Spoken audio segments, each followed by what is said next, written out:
welcome to LawWiser. We all know a lot about wills and estate planning, yet there is a lot of confusion.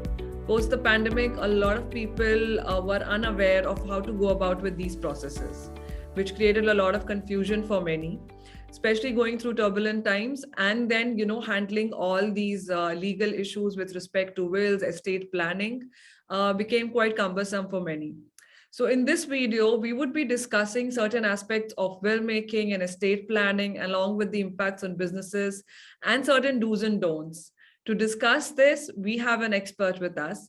We have Vatsala Dhananjay. She is founder at Sri Vatsala Dhananjay Co.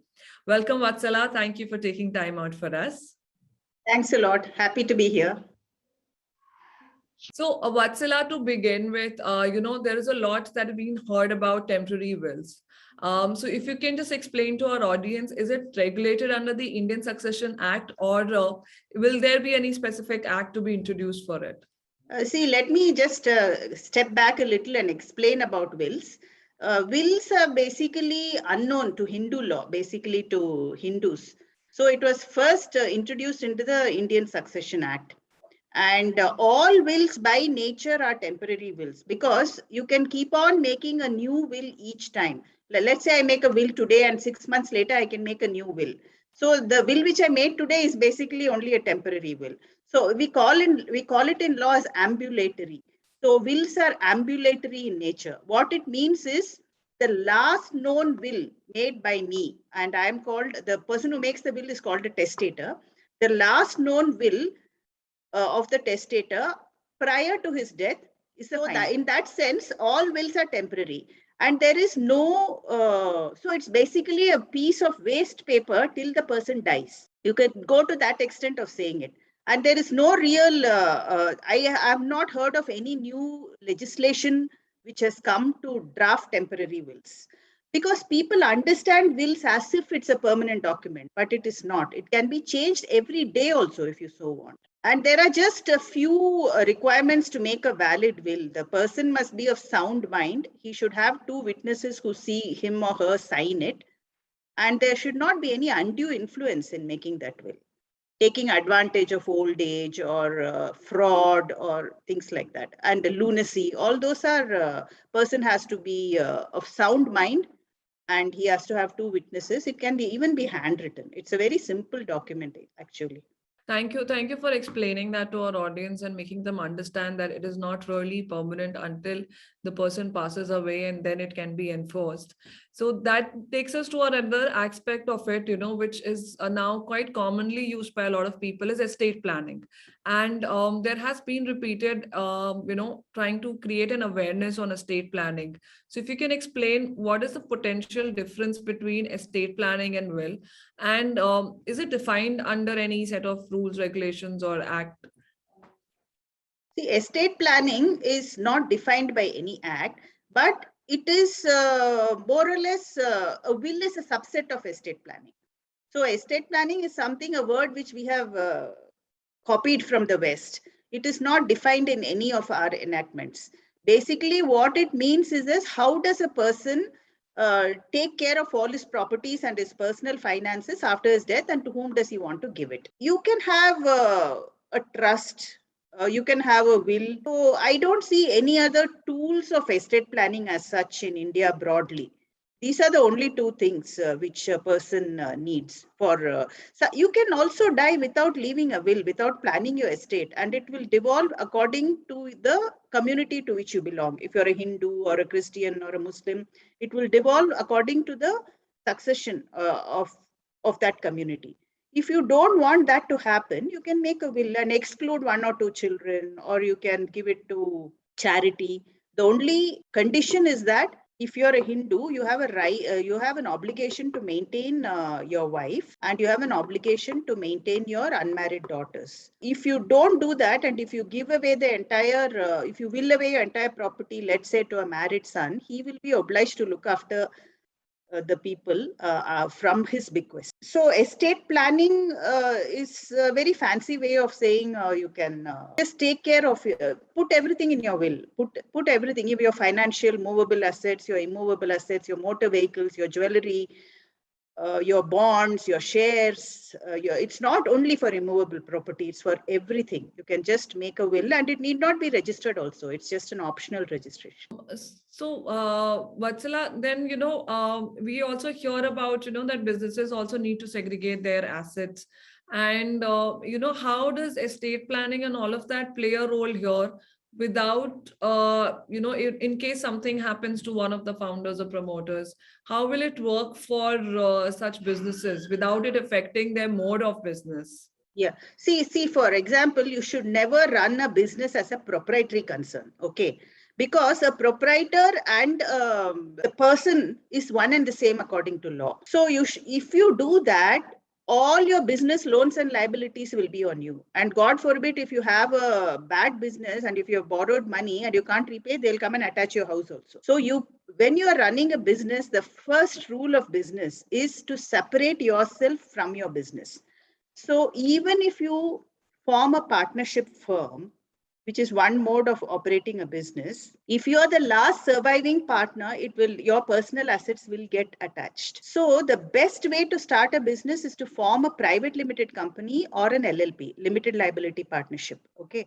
In both these instances, the assets and the liabilities and the profits and the losses of the firm are totally separated from your individual assets and your individual money. Then the company or the LLP has its own audited financial sheet, and anything which belongs to the company or the partnership firm only can be attached. So you are completely safe. So there is no question of estate planning for these LLPs and these private limited companies. Thank you. Thank you, Vatsala. This actually helps our audience to understand a lot.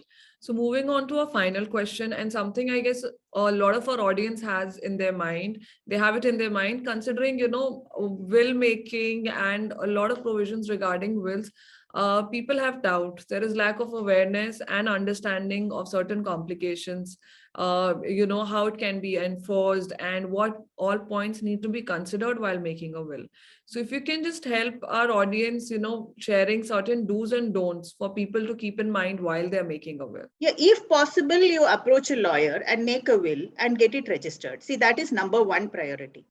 So if a registered will can hardly be questioned, the person appears in front of the sub-registrar, he's putting his thumb impression, his photo is being taken, and you can even attach a medical certificate to it. So that becomes very difficult to challenge. So the first option is approach a lawyer and get the will registered.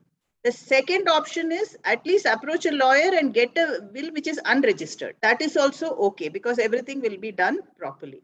The third option, if you really want to do it yourself, is to write it, a hieroglyphic will, we call it, a handwritten will, which will also indicate that the testator is of sound mind because he can write properly at least. And get two witnesses to come and see you sign the will and keep it in a safe place, or tell one of your beneficiaries where it is. The person who will bequeath from the will, where that will is. You have to do it when your mind is clear, and you have to write in the will that nobody has forced you to write it and you're making it voluntarily out of your own choice. You can write it on a simple plain piece of paper and leave it with somebody who can find it. You also have the option of appointing an executor. An executor of a will can be even a beneficiary who will take from the will, who will make sure that your wishes are carried out after your death.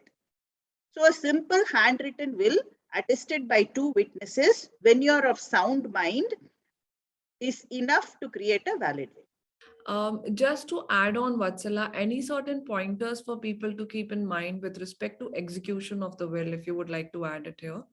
Execution of the will is very easy. Even if you are illiterate, you can just put your thumb impression. You can put your own mark in the will. So that's all. There is nothing more to a will except the fact that two witnesses have to see you sign it, and you have to state it in the will. I have signed in the presence of these two witnesses, and they have seen me sign. Right? You can write whatever you want in the will. There is no restriction. The leeway for interpreting a will is so wide. Like if you can even say, I leave everything to my second daughter Vidya, and you don't have a second daughter Vidya and her name is Shalini, it will still stand. The bequest will still stand. because the intention of the testator can be gathered from the entire will and from the circumstances of his family. There is so much leeway given to making a will that you need not be scared about it. You can just write from your heart. As I said, the law will only see have you been of sound mind, have two witnesses signed it. And you have not been forced. Because if there is no good faith in your family, and if there are infights within your children, and if you are trying to exclude one child who has not been good to you for various reasons, and you can only make a will on your own personal property. If it's inherited from your father, or if it's an ancestral property, only like say you and your brother have inherited, only the portion which belongs to you, you can make a will. You can't make a will for everything. That is a void bequest. It will not stand. So if you want to exclude one son or one daughter, then in those circumstances, I would suggest that you really go and get the will registered, because you don't want your will to be challenged later after you die. And you want your will to be solid, and you want your bequest to XYZ to stand. So let it be easy for the court to understand that it was made while you were of sound mind and that you had gone to get it registered. Under such circumstances in the family, it's better to get the will registered. Very well said, Vatsala. It is rightly said that, it should be as far as possible tried to be registered. And I think that's what the issues a lot of people face during, post the pandemic, losing close family members without any, proper will or registered will or any kind of an estate planning, which led to a lot of confusion in terms of, diversion of their assets as well. So thank you, Vatsala. This video will be very helpful for our audience in understanding all these intricacies revolving around estate planning and will. Thank you for your time. Thank you.